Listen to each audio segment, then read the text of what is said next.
सोचो एक रात आप अपनी बहन या माँ के साथ कहीं जा रहे हो और अचानक से सामने से कोई आदमी बदतमीजी करने लगे। उस वक्त ना तो पुलिस होगी और ना ही कोई दोस्त। एक गलत स्टेप और सब कुछ खत्म। सिर्फ पल भर में आप अपनी फैमिली को डेंजर में डाल सकते हो। स्ट्रीट फाइट कोई गेम नहीं है, ये रियल है और इसमें हर डिसीजन का रिजल्ट आपको या आपके लव्ड वंस को फेस करना पड़ सकता है। इसीलिए आज मैं आपको स्ट्रीट फाइट की psychology and 2 deadly self defence move बताने जा रहा हूँ, जो सिंपल है लेकिन अगर आपने सीख लिया तो सेकंड्स में आप अपने ओपोनेंट को गिरा सकते हो और अपना डिफेंस खुद कर सकते हो। अगर आप सच में अपनी फैमिली को प्रोटेक्ट करना चाहते हो और खुद के लिए तैयार रहना चाहते हो तो इस वीडियो को एंड तक जरूर देखना। सो चलो शुरू करते हैं। स्ट्रीट फाइट सिर्फ मसल्स या स्पीड का गेम नहीं है। सबसे पहला फैक्टर होता है माइंड। जब आप फेस टू फेस आते हो किसी अटैकर के साथ तो आपकी बॉडी में एक इंस्टेंट रिएक्शन होने लगता है, मतलब एड्रेनालाइन की स्पाइक, जिससे हार्ट तेज धड़कने लगता है, हाथ पैर टाइट हो जाते हैं और दिमाग फ्रीज होना शुरू हो जाता है। तो ये नॉर्मल है और इसीलिए अक्सर लोग फर्स्ट मोमेंट में पैनिक हो जाते हैं। अब क्वेश्चन ये है कि फेयर को कैसे कंट्रोल करें। सो ये सिंपल है, breathing and focus. Deep and slow सांसें लो, शोल्डर्स को रिलैक्स रखो और अपने आसपास के एनवायरनमेंट को देखो। आपके माइंड में ये क्लियर होना चाहिए कि आप पैनिक नहीं कर रहे हो, आप सिचुएशन को एनालाइज कर रहे हो। जब आप काम हो जाते हो तभी आपके डिसीजन एक्यूरेट होते हैं। दूसरी इंपॉर्टेंट चीज, फाइट को अवॉइड करना ही असली जीत होती है। रियल लाइफ में अक्सर फाइट सिर्फ तभी होती है जब हम अपने अपोनेंट के एग्रेसिव सिग्नल को इग्नोर नहीं करते हैं और उसे सीरियस ले लेते हैं। अगर आप कॉन्फिडेंट बॉडी लैंग्वेज रखो, मतलब स्ट्रेट पोस्चर, फिर eye contact and control body parts,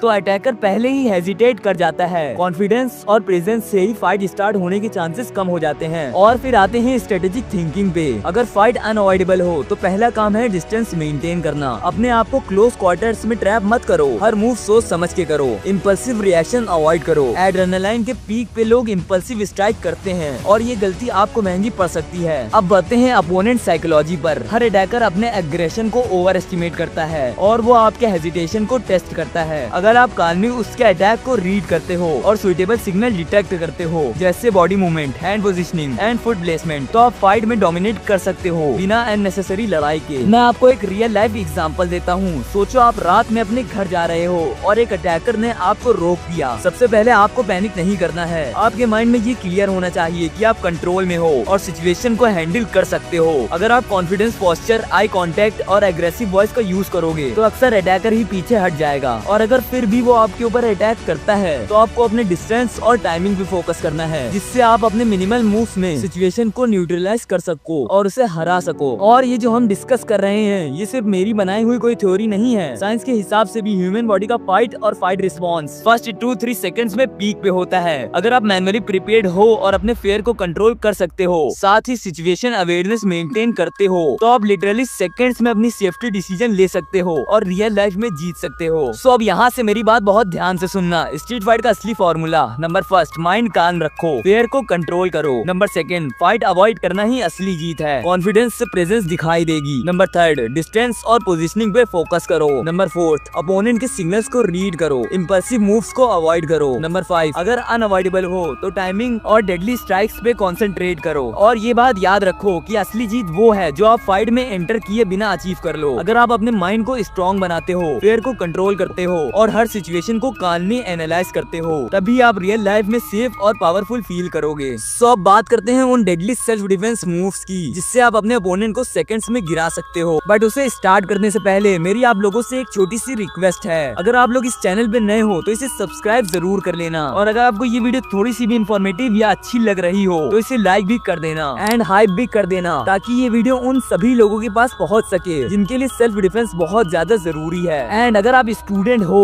तो बस एक बार अपना क्लास कमेंट में जरूर लिख कर जाना, जिससे मुझे ये बात पता चल सके कि मेरी वीडियो और कौन कौन सी क्लास के लोग देखते हैं। सो अब स्टार्ट करते हैं। फर्स्ट, हैमर फिस्ट पंच। अब हम स्टार्ट करते हैं पहले मूव से, जो आपको एकदम ग्राउंड रियलिटी की फील देगा। सोचो आप रात को घर जा रहे हो और एक अटैकर ने आपको रास्ते में रोक लिया। अब आपके पास दो ऑप्शंस हैं, या तो फ्रीज हो जाओ या एक्शन लो। फ्रीज होने का मतलब है रिस्क और एक्शन लेने का मतलब है सिर्फ एक चांस, मतलब सही स्ट्राइक सही टाइम पे। यहीं पर काम आता है हैमर फिस्ट पंच। ये सिंपल लगता है पर जब आप इस मूव को सही से सीख लेते हो तो ये 2 सेकंड में आपके अटैकर को न्यूट्रलाइज कर सकता है। इसे सही से करने के लिए पहले अपने फीट को शोल्डर विड्थ पर रखो, नी स्लाइटली बेंड और वेट इवनली डिस्ट्रीब्यूटेड होना चाहिए। ये बैलेंस के लिए जरूरी है। हाथ को क्लोज फिस्ट में रखो पर टाइट नहीं। इमेजिन करो कि जैसे आप हैमर उठा रहे हो, ये इम्पैक्ट को कंसंट्रेट करता है। अपने एल्बो को ऊपर उठाओ, हिप्स को रोटेट करो और फिस्ट को वर्टिकली नीचे लाओ अटैकर के नोज या जॉ पर। फोर्स आपके हिप्स और बॉडी रोटेशन से आती है,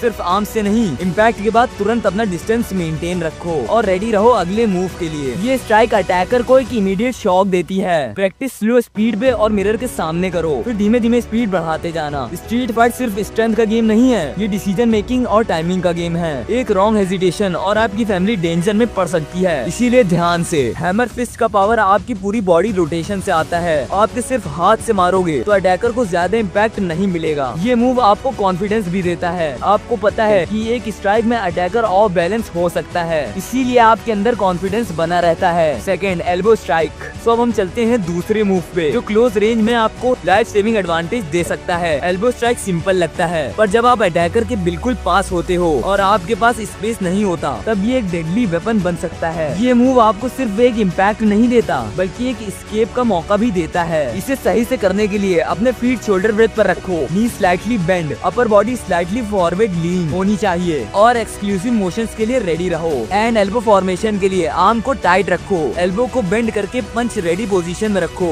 ये मोमेंटम और कंट्रोल दोनों के लिए जरूरी है। एंड फिर एल्बो को डायरेक्टली अटैकर के चेस्ट, रिब्स या जॉ के साइड में मारो। हिप्स और शोल्डर्स के रोटेशन से फोर्स को एम्पलीफाई मिलता है और पावर बढ़ती है। इम्पैक्ट के बाद तुरंत डिस्टेंस मेंटेन करो। अगर अटैकर के स्ट्राइक लग गया है तो तुरंत मूव बैक करो और अगले स्ट्राइक के लिए प्लान करो। ये स्ट्राइक मैक्सिमम शॉक देने के लिए जाना जाता है। पहले स्लो स्पीड में प्रैक्टिस करो, फिर इंटेंशनली बढ़ाओ। ये मूव सिर्फ फिजिकल नहीं है, बल्कि मेंटली रेडीनेस भी टेस्ट करता है, मतलब कान और प्रिसाइज मूव्स को ट्रेन करना। एल्बो स्ट्राइक का पावर सिर्फ आर्म्स में नहीं, हिप्स और शोल्डर रोटेशंस में भी है। ये अटैकर के बैलेंस को तुरंत डिस्टर्ब करता है और आपको शॉर्ट विंडो देता है एस्केप के लिए। क्लोज रेंज में ये एक तगड़ा मूव हो सकता है, जो सिर्फ स्ट्रेंथ में नहीं, टाइमिंग और प्रेसिडेंस पे भी डिपेंड करता है। सो बस आज की वीडियो में बस इतना ही। अगर आपको ये अच्छी लगी हो तो इसे लाइक कर देना और अपने उस फ्रेंड के साथ भी जरूर शेयर कर देना जिसे इसकी जरूरत हो। और जब तक मैं आप लोगों से इस वीडियो में मिलता हूँ,